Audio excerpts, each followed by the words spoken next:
Dan Jayong pun senang namanya kini sudah dihapus dari DPO. Dan karena sudah semakin dekat, Jayong ingin diberitahu identitas asli Haeil. Tapi Haeil masih menolak. Sedangkan Daeyeong curiga karena memiliki sifat yang mirip-mirip dengannya, apalagi marga mereka sama, sepertinya Jayong adalah keponakan jauhnya. Sungguh ide yang luar biasa untuk memancing para bandar narkoboy itu. Mereka membuat Gozayev menyamar seperti belut api. Dan untuk menghubungi bandar narkoboy, akan melalui pacarnya Heidi itu.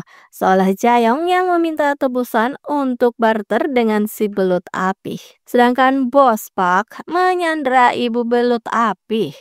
Lalu sudah kantor kejaksaan yang sungguh jauh dari kata megah, Kyung Sun pun mendapat rumah dinas yang di luar Nurul karena bersamaan dengan karaoke dan sebuah bar. Sungguh malam yang sangat berisik. Kim Hae-il syalalan katanya. Hae pun seolah bisa mendengar teriakan itu. Hae lalu mendatangi si Ajuma lagi dan melihat ia pulang kerja namun dikasari oleh para pria itu. Hae pun tak tinggal diam. Sedangkan si Ajuma ditanya-tanya tentang pekerjaannya itu, tapi entah si Ajuma benar-benar tak tahu, tapi ia telah berkata tak jujur. Hail bisa merasakan hal itu dan sungguh mencurigakan. Jadi pun diberitahu tentang hal itu, ia menggebu-gebu sekali. Dan benar-benar sudah busuk, bahkan untuk mengangkut barang haram mereka, Hang Sik menggunakan ambulans. Dan sungguh geger sekali Kim Ha-sik datang ke gereja. Hail bisa merasakan aura pria itu yang tak biasa. Dan saat misa dimulai pun si Hong Sik malah tertawa seolah mengejek. Namun ia mendonasikan cek dengan jumlah yang besar, sungguh tak masuk akal. Hail pun berniat mengembalikan itu namun ditolak. Dan memang mencurigakan saat Jedu mengikuti jemputan mobil si Ajuma, ia dibawa ke sebuah tempat mencurigakan dengan orang-orang yang berjaga di depannya. Sedangkan Daeyeong sepenasaran itu, jadi ia meminta paman untuk mengecek silsilah keluarga. Ternyata Go Jaeyoung itu adalah bibinya Daeyeong. Daeyeong pun langsung ciut, sedangkan Jaeyoung di atas angin. Dan seperti biasanya, Hail juga Kyung Sun bertukar informasi rahasia lagi. Ya, Jaksanam itu bahkan menyimpan sendiri berkas kasus terkemuka.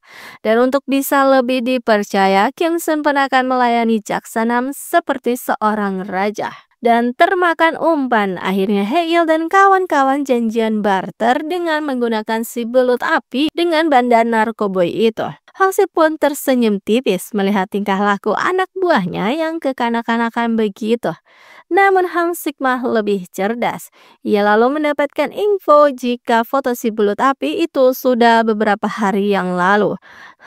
Sepertinya Hang Sik sudah tahu jika mereka telah dijebak. Dan pertunjukan konyol pun dimulai. Bahkan Jaeyoung dan Daeyeong sampai berkostum.